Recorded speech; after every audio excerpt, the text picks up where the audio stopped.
আসসালামু আলাইকুম বন্ধুরা, কেমন আছো? আশা করি সবাই ভালো আছো। আমিও তোমাদের দয়ায় খুব ভালো আছি, আলহামদুলিল্লাহ। আজ কি নিয়ে আসছি দেখো, কেউ চিনতে পারো কিনা? এটা হচ্ছে 7 ধরনের, মানে 7টা শস্য বা বীজ দিয়ে আমি এই রেসিপিটা করেছি। আহ, তোমরা চাইলে আর কমিয়ে বাড়িয়েও দিতে পারো। আর এটি খেতে কিন্তু খুবই মজা। এটা আমার আম্মা এরকম বৃষ্টির দিনে বানিয়ে দিত। আহ, সবাই যখন অবসর থাকতাম, বিকেলবেলা বসে থাকতাম বৃষ্টির সময়, তখন এটা খাওয়া শুরু করতাম। আসলে অনেক অনেক মজার এটি। এটা যারা খেয়েছো তারা অবশ্যই চিনবা। এখানে 7 ধরনের শস্য আমি নিয়ে নিলাম। এটা হচ্ছে গম। গমটা তো আমার মনে হয় সবাই চেনো। এটাকে ঝেড়ে তারপরে বেছে কিন্তু পরিষ্কার করে নিতে হবে। আর এটা হচ্ছে ছোলা, বুট। এটা হচ্ছে বুট। আর এটি হচ্ছে আস্ত খেসারি, মানে আমরা যে খেসারি ডালটা খাই সেটি। আর এটা হচ্ছে মাসকলাই। সবগুলি বীজই কিন্তু আস্ত থাকবে। এটা হচ্ছে মাসকলাই, যে আমরা মাসকলাই ডাল খাই ওটা। আর এটা হচ্ছে আস্ত মুসুরি। আমরা প্রতিদিন যে মুসুরি ডালটা ব্যবহার করি, রান্না করি, সেই মুসুরি। আর এটা হচ্ছে তিসি। এটা তিসির বীজ। এখন অনেকেই ঢাকা শহরে অনেকেই চিনো।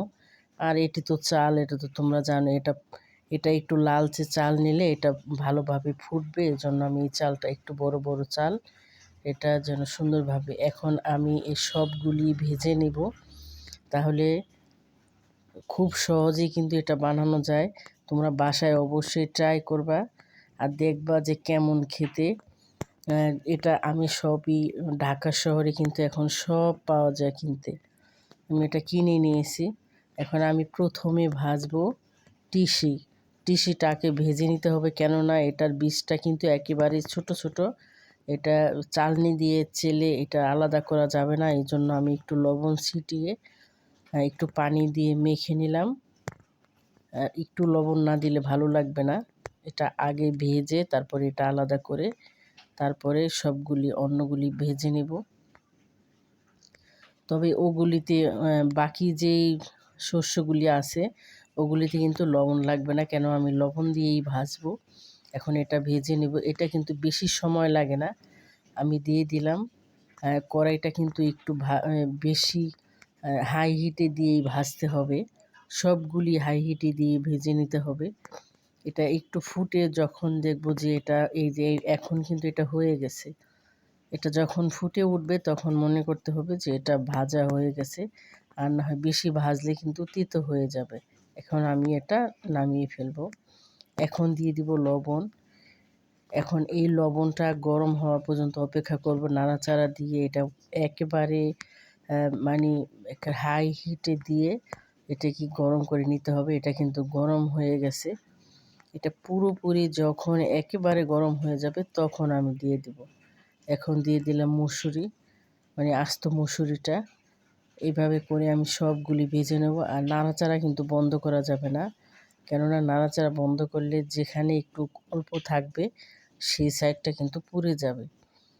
লবণ দিয়ে এটা কিন্তু বালু দিয়ে ভাজা যায়, তবে বালু দিয়ে ভাজলে আমার মনে হয় একটু ঝামেলা। বালু বালু হয়, এটা কাপড় দিয়ে মুছতে হয়, অনেক ঝামেলা। লবণ দিয়ে ভাজলে অনেক সহজ মনে হয় আমার। লবণটা শুধু চেলে নিলেই হবে। আর কোনো সমস্যা নেই এটার সাথে লবণ থাকলে। তাহলে আমার এই রেসিপিটি যদি ভালো লাগে তাহলে লাইক দিও, শেয়ার করো। আর আমার চ্যানেলটি এখনও যারা সাবস্ক্রাইব করোনি এখনই সাবস্ক্রাইব করে ফেলো। আর পাশে থাকা বেল আইকনে ক্লিক করো, তাহলে যখনই আমি নতুন কোনো ভিডিও আপলোড দেবো সঙ্গে সঙ্গে নোটিফিকেশন তোমাদের কাছে চলে যাবে। চাইলে তোমরা দেখে নিতে পারো। আর আমার এই চ্যানেলটি, আমার এই ভিডিওটি যারা ফেসবুক থেকে দেখছো তাদের জানাই অসংখ্য অসংখ্য ধন্যবাদ। আমার এই রেসিপিটি দেখে অবশ্যই একটা লাইক দিবা। আর আমার চ্যানেলটি আর আমার পেজটি কিন্তু ফলো দিয়ে রাখবা, তাহলে যখন আমি ভিডিও দিব তোমরা পেয়ে যাবে। আর যদি কোনো প্রশ্ন থাকে তাহলে অবশ্যই কমেন্ট বক্সে লিখে জানাবা।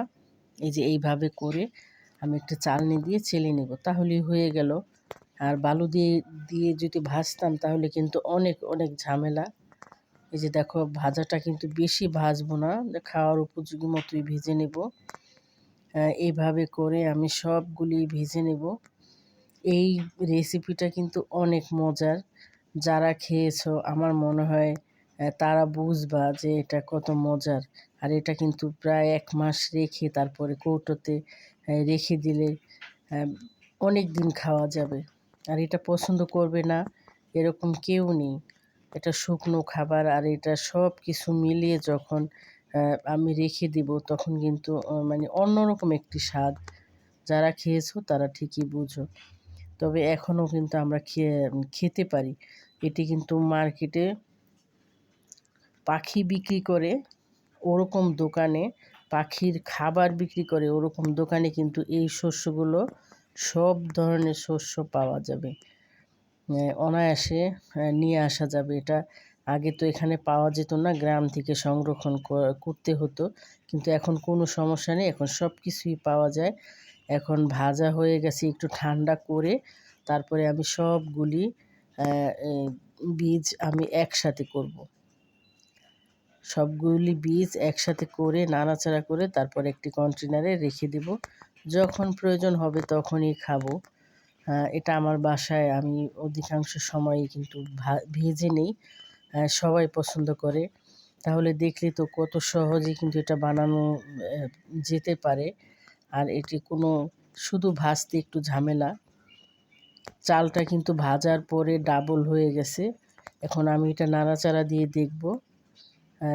আমার মনে হয় চালটা পুরোটাই লেগে যাবে। আমি একটু আলাদা করে রেখেছিলাম, ওটাকেও দিয়ে দিব। একটু নাড়াচাড়া করে সবগুলি একসাথে করে নেব।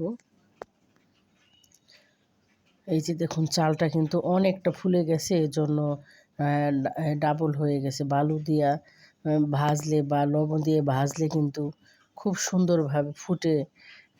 যে কোনো শস্যই আমি ভাজি না কেন। তাহলে এরকম ছোট ছোট বা অসাধারণ বা অল্প উপকরণের রেসিপি পেতে কিন্তু আমার চ্যানেলটি তোমরা সাবস্ক্রাইব করে রাখতে পারো। তাতে উপকারী হবে। তাহলে ভালো থাকো, সুস্থ থাকো, আর আমার জন্য দোয়া করো, আমি যেন তোমাদের এরকম সুন্দর সুন্দর রেসিপি উপহার দিতে পারি। আর আমিও তোমাদের জন্য দোয়া করি। আল্লাহ হাফেজ।